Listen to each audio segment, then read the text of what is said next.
By the time I saw that fake loan officer sitting at my kitchen table with forged documents, I finally understood why my daughter-in-law Joyce had called me at 6 a.m. with pure panic in her voice. "Gerald, please don't come home today," she whispered. "If you show up, they'll finish before you realize what's happening." I'm Gerald Thompson, 59 years old, and I thought I knew my son Leonard better than anyone. Boy, was I wrong. At my age, you learn to tell the difference between worry and fear. Joyce was terrified. The way her voice shook when she said they'll have everything signed before you can stop them, that wasn't normal stress. That was someone watching a train wreck about to happen. I stood in my buddy's kitchen that morning, holding the phone, thinking back to my birthday dinner the night before. Leonard had been acting strange all evening. Not bad strange, just different. He kept asking questions about my finances that seemed innocent enough at the time. You know how it is, your kid shows interest in the family stuff? You figure he's growing up, being responsible. But now, with Joyce's warning echoing in my head, those questions took on a whole different meaning. Let me back up a bit. I retired from Ford Motor Company 3 years ago after 35 years on the line, worked my way up to production supervisor. Started there when I was 24, fresh out of community college, with an associate's degree in industrial technology. Back then, you could still make a decent living in manufacturing, especially at Ford. The benefits were good, the pension solid, and if you worked hard and kept your nose clean, you had job security. My wife Margaret passed 2 years back. Cancer got her fast. Pancreatic. 6 months from diagnosis to the end. That woman was tougher than any foreman I ever worked under, but cancer doesn't care how strong you are. The house we bought in 1987 is paid off now, sitting on about $320,000 worth of property. Got a decent pension, $2,800 a month, plus what's left in my 401k after the 2008 mess. Not rich, but comfortable enough to live without worry. Margaret always said the most important thing we could leave our kids wasn't money. It was values. Work hard, be honest, take care of family. Simple stuff, but she lived it every day. She taught Sunday school for 15 years, never missed one of Leonard's baseball games, and could stretch a dollar further than anyone I knew. When she got sick, she made me promise to keep the house and the workshop exactly as they were. "That garage is your sanctuary," she said. "Leonard's going to need to learn from you there, just like you learned from your dad." I still miss her voice in the morning, the way she'd hum while making coffee. Leonard runs an auto repair shop called Thompson's Garage about 15 minutes from my place. Good kid, or so I thought, always been handy with cars, just like his old man. I taught him to change oil when he was 12, rebuild an engine by 16.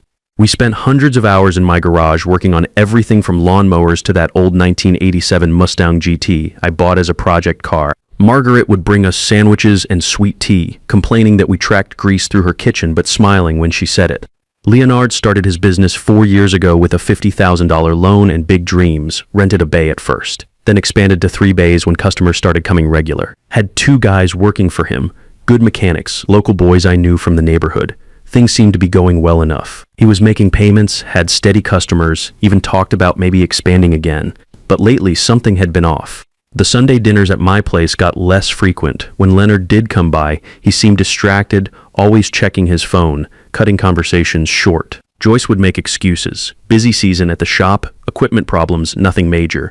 But a father notices when his son starts avoiding eye contact. The birthday dinner happened at my place last Thursday. I grilled burgers in the backyard, just like Margaret used to love. Leonard brought Joyce and their friends Norman Williams and some guy I'd never met before. Nothing fancy, just family time around the picnic table Margaret and I bought for Leonard's 10th birthday party. But Leonard kept steering the conversation toward money talk. "Dad, you ever think about updating your will?" he asked while I was flipping burgers on the grill. "I mean, with Mom gone, you probably should review everything." I shrugged, focusing on not burning the meat. Got it all handled. "Lawyer took care of it when your mother passed." Later, while we're eating at the table where Leonard used to do homework, he brought it up again. "The house is just in your name now, right? No trust or anything complicated?" "Why all the questions?" I asked, setting down my beer. Leonard smiled. That easy grin he's had since he was a kid stealing cookies from Margaret's jar. "Just want to make sure you're covered, you know? These days, you can't be too careful with estate stuff." My buddy Norman here was just telling me about his dad's situation. Got real messy when he passed because nothing was organized. Norman nodded along, but I noticed he didn't add anything to the conversation, just sat there eating my food and agreeing with whatever Leonard said. Joyce barely touched her food, kept glancing at Leonard, then down at her plate. I remember thinking she looked tired, maybe coming down with something. She'd been working extra shifts at the bank lately. trying to help with their finances while Leonard's business found its footing. After dinner, while we're cleaning up, Leonard asked if I still kept important papers in the office safe. I told him yes, same place they'd been for 20 years. Margaret had insisted we get that safe after our house got broken into back in '95. Nothing taken. But she wanted our birth certificates, insurance policies, and deeds somewhere secure. Smart, Leonard said. You should probably make copies though, keep them somewhere else too. What if something happened to the house?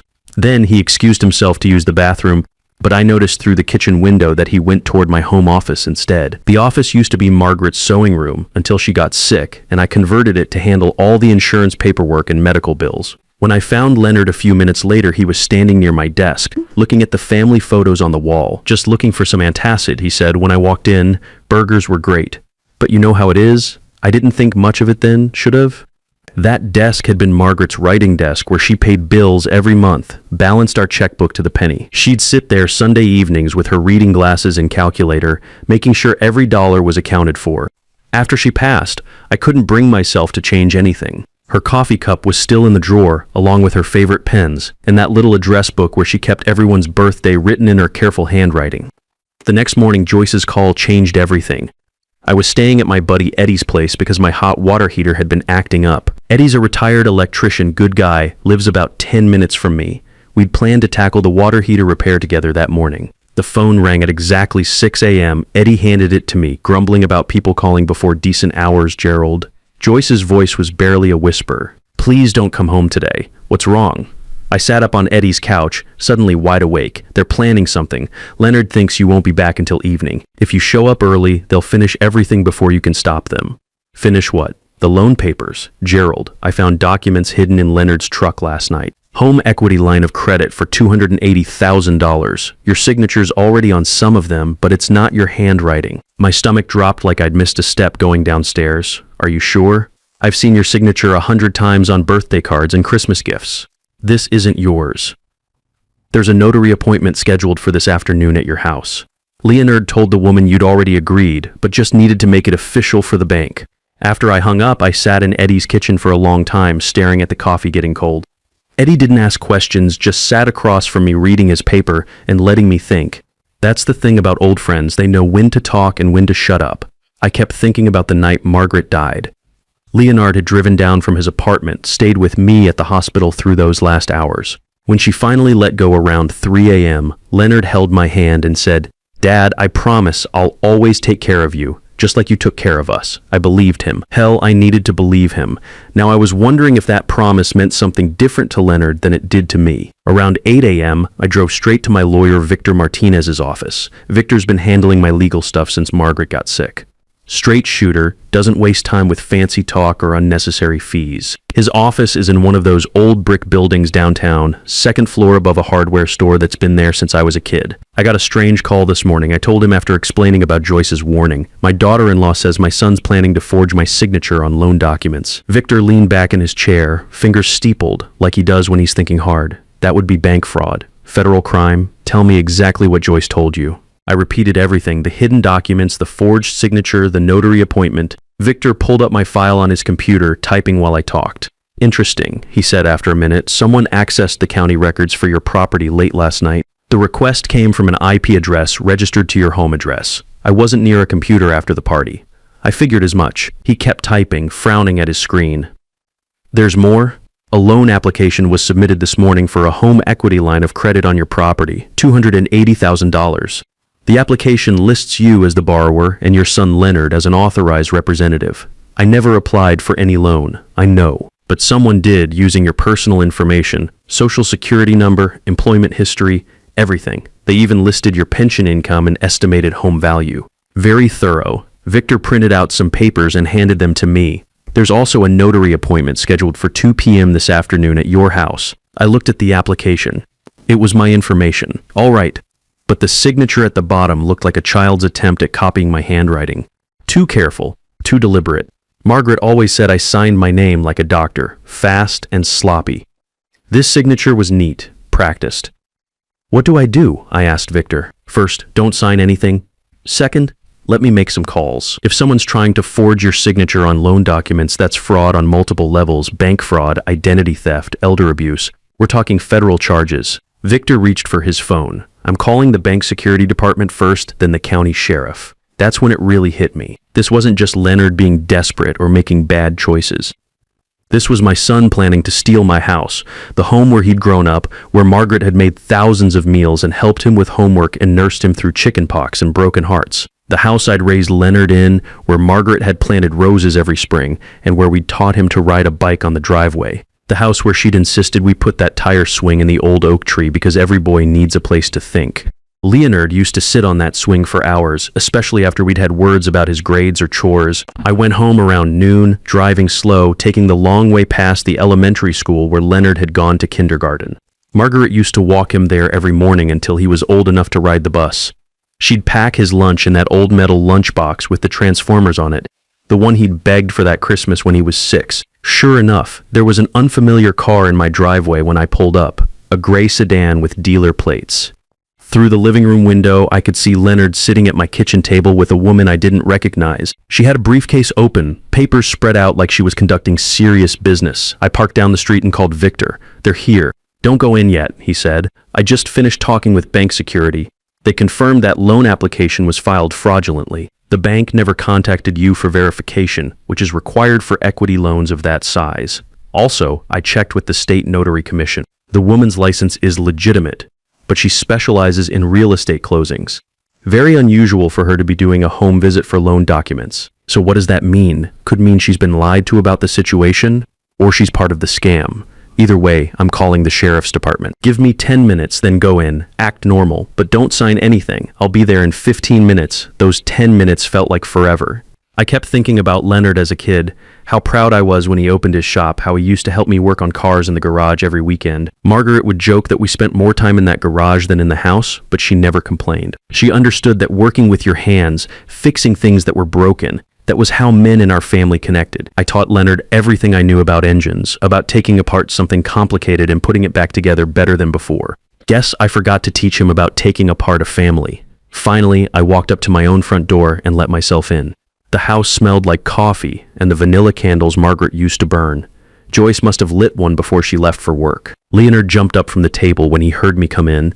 "Dad, you're home early."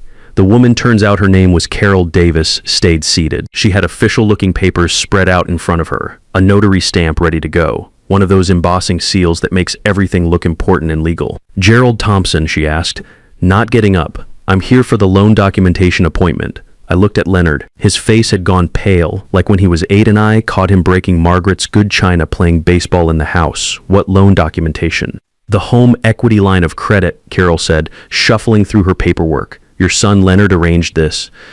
Said you needed to access some equity for family business expenses. Very straightforward process."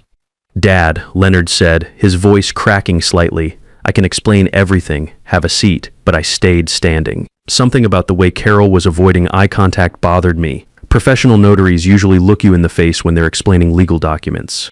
This woman kept her eyes on her papers like she was reading from a script. "The shop's in trouble," Leonard continued, moving around the table toward me. "Real trouble. I owe $280,000 between equipment loans, supplier bills, and rent. The bank's foreclosing next week unless I come up with collateral."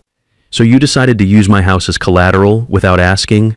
Leonard's easy smile faltered. "I was going to tell you. I just needed to get the paperwork started. Once everything's approved and the shop is stable again, I can explain the whole situation properly. This is just temporary, Dad." I thought about Margaret's voice. "The most important thing isn't what you give them, Gerald. It's what you teach them to earn on their own." She'd said that when Leonard was 16 and wanted us to buy him a car instead of making him work for it. Temporary, I repeated. "Like when you were 12 and temporarily borrowed my tools without asking, then left them out in the rain?" Carol Davis was looking nervous now, glancing between Leonard and me like she was starting to realize this wasn't the simple family meeting she'd been told about. "Mr. Thompson," she said, "if you'd like to review these documents before we proceed." "I'd like to see some ID first," I said. She handed over her notary license. Looked official enough, but something about her attitude seemed off. Too eager, too pushy. Real professionals don't mind when people ask questions. "These papers show you've already signed a preliminary application," Carol continued, pointing to a document. "This is just the final authorization for the bank to process the loan." I looked at the signature she was pointing to. It was supposed to be mine, but it looked like someone had practiced it a dozen times before writing it down. too neat, too careful. When you've been signing your name for 59 years, you don't think about each letter. That's not my signature, I said. Leonard stepped closer. Dad, you signed those papers last week, remember? You said you wanted to help with the shop. That's when I realized what was happening. Leonard wasn't just desperate, he was trying to gaslight me into believing I'd already agreed to this, making me doubt my own memory, my own handwriting. Son, I said quietly, I've never seen these papers before in my life. That's when Victor walked in, and Leonard's face went completely white. Gerald, Victor said calmly, stepping into my kitchen like he owned the place. I need to speak with you privately. Leonard looked like he'd seen a ghost. Carol Davis started shuffling papers back into her briefcase faster than a card dealer in Vegas. Actually, Victor continued, not moving toward the living room. Let's all stay right here. Carol, I just got off the phone with the State Notary Commission. They're very interested in your recent activities. Carol stopped packing. I don't understand. Bank fraud investigations tend to make people nervous, Victor said, especially when the FBI gets involved. That word FBI hit the room like a sledgehammer. Leonard sat down hard in one of Margaret's kitchen chairs, the same chairs where he'd eaten breakfast every morning before school. There's been some misunderstanding, Carol said, but her voice had lost all its professional confidence. Victor pulled out his phone and set it on the table. This is Detective Williams from the county sheriff's office. He's been listening to our conversation. The phone crackled with static, then a man's voice. Ms. Davis, we need you to remain where you are. Officers are en route. Carol grabbed her briefcase and headed for the door, but Victor blocked her way. Ma'am, leaving now would be considered fleeing the scene of a crime. She stopped, briefcase clutched against her chest like armor. Leonard finally found his voice. Dad, you don't understand how bad this is. I'm going to lose everything. The shop, the equipment, maybe even the house Joyce and I live in. I put up personal guarantees on the business loans, so you thought you'd risk my house to save yours. I was desperate. I figured once the shop got back on its feet, I could pay everything back. You'd never even know the difference. But I would know, I said, eventually. That's when Leonard played his last card.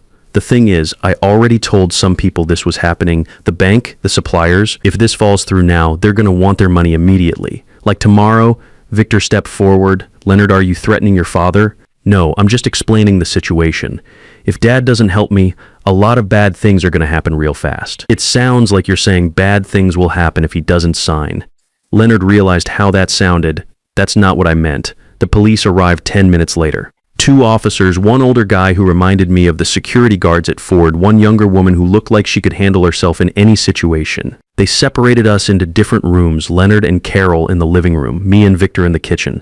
Mr. Thompson, the older officer, said, "Can you tell us what happened here today?" I told them everything, starting with Joyce's call, the forged documents, the fake notary appointment.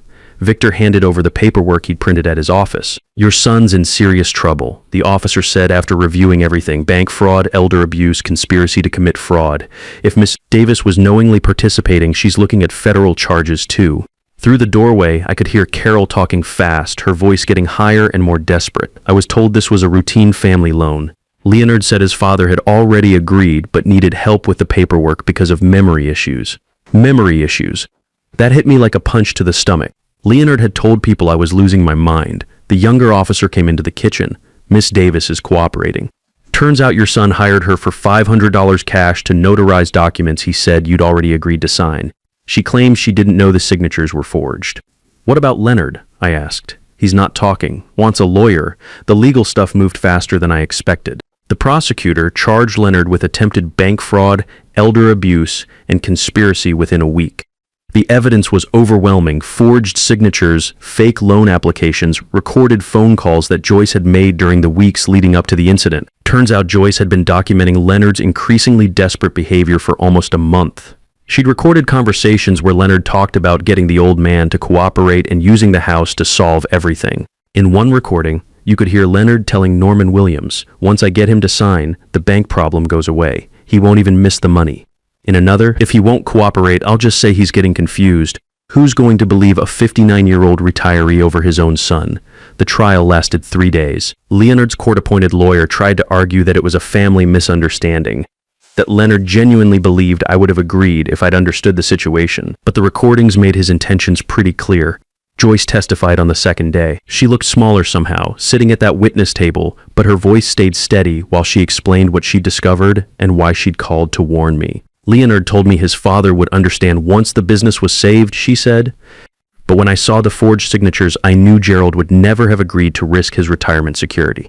Leonard got 18 months in county jail, 5 years probation, and had to pay $15,000 in court costs and restitution. His shop closed before the trial even started. Word travels fast in the auto repair business, and nobody wants to deal with someone facing fraud charges. Joyce filed for divorce before Leonard was sentenced. She moved back with her parents, took her maiden name back. I felt terrible for her. She tried to do the right thing, tried to protect me, but her marriage was still over. I see her sometimes at the grocery store. She always stops to say hello, asks how I'm doing. We don't talk much about Leonard, but I can tell she still feels guilty about the whole thing. I keep telling her she saved me from losing everything Margaret and I worked for. The house is quiet now. I still go out to the garage most evenings, work on small projects, organize tools, but it's different. Used to be, I'd picture teaching Leonard's kids someday, showing them how to use these same tools, passing down what my father taught me. That's not happening now. Leonard sent me a letter from jail about 8 months ago, said he was sorry, said he'd made terrible mistakes, asked if we could talk when he got out. I read it twice and put it in the drawer with Margaret's things. Haven't answered it yet, maybe someday, but not now. Trust isn't something you can rebuild with an apology letter. These days I keep all my important papers in a safety deposit box at the bank. Changed all my passwords, had Victor update my will to be crystal clear about everything. I'm more careful now about who has access to what. The workshop stays locked when I'm not using it. Seems silly, but I've learned that family can hurt you deeper than strangers ever could. Sometimes I think about what Margaret would say about all this. She always believed in forgiveness, in giving people second chances. But she also believed in protecting what you'd worked for and not enabling people who refuse to help themselves. I think she'd understand why I haven't written Leonard back yet, and I think she'd be proud that I didn't let him steal our home. Sometimes the people who claim to love you the most are the ones most willing to destroy what you've spent a lifetime building, but protecting yourself from that betrayal isn't giving up on family. It's honoring the values that made your family worth protecting in the first place. The hardest lesson a father learns isn't that his children might fail, it's that they might choose to fail at your expense. And sometimes loving them means refusing to enable the very behavior that's destroying them.